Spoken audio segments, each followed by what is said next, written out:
Plastic Surgery Talk, brought to you by Mentor, maker of memory gel breast implants.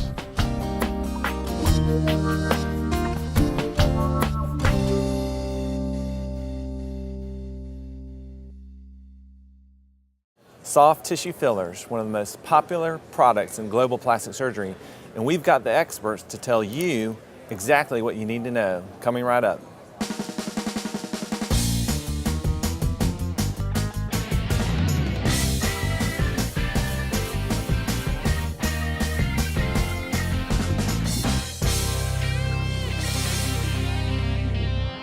I'm Dr. Bill Adams, and welcome to Plastic Surgery Talk, the coolest plastic surgery show on the internet.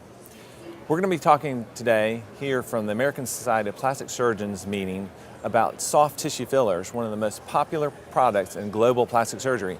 And with me is Dr. Heidi Hermand from New York City. Heidi, great to have you here. Thanks for having me, Bill. So we've known each other a long time, and I know that you do a lot of things in plastic surgery, but you are really an expert in fillers and do a lot of those. What are fillers? What are soft tissue fillers? Yeah, that's an excellent question, Bill. So basically, fillers are products that give you volume. And now we know that as we age, we lose volume and we get thinner in our face. So we figured out, after fat, what other products work to give us volume and make us look more youthful and rested. So when you hear Juvederm and Restylane, those are all different kinds of fillers. Exactly. Those are all just brand names for fillers. So they're big categories, like hyaluronic acids. It's a sugar molecule. It's a product that gives you a moisturizing, filling, volumizing effect. And Juvederm is one brand, and Restylane is another brand.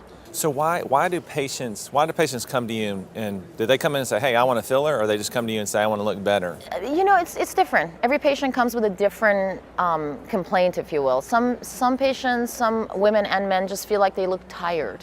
Some knows, they say, gosh, I'm starting to look hollowed out around my eyes, or they just say people are telling me that I look sort of ragged and I'm not getting rest. So everybody's different. Now why is it that 15, 16-year-old kids don't come to us wanting fillers, but why is it that people tend to be old like me? I need to have fillers. Why is that? I think you're doing good. I think you're doing good. No fillers for you yet. Well, I think that what is true, what we know now, is that as we age and as we go into our 20s and 30s, every decade, the body adjusts and we preferentially lose fat in our faces. And it unfortunately goes to other places, as we all know. So the fillers have really given us an amazing opportunity to rejuvenate the face. That's very very cool.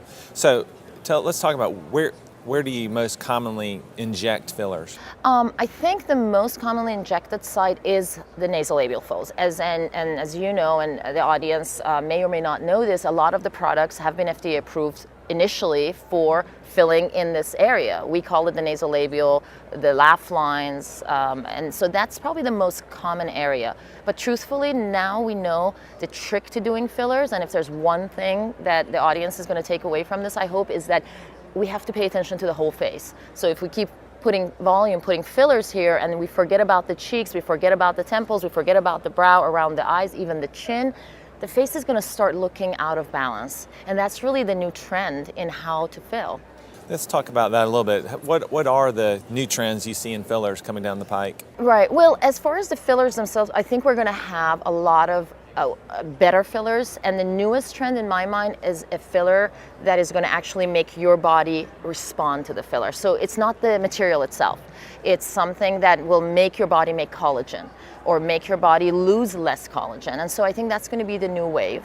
As you know, we have a better collagen now, Evolens, for example. All these material is just going to explode. It's going to be so many choices.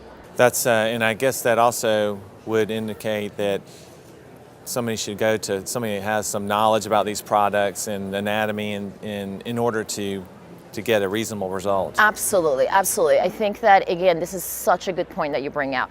I think initially there was this misconception that, oh, it's just a filler, it's not surgery, so anybody can do it. And actually, I think with fillers, it's almost just as important as surgery to understand anatomy, understand aging, understand facial proportions, to be able to not distort the face and really give a natural, wonderful result. So it's absolutely important that everybody listen to this very carefully. You have to go to a board-certified physician within a core specialty that really focuses on facial aesthetics and volumizing. Very, very important. Not the mall next door, not your neighbor who decided they're going to do fillers. Very important. Yeah, I think that's a great note to end on before we take a short break, and then we'll be right back.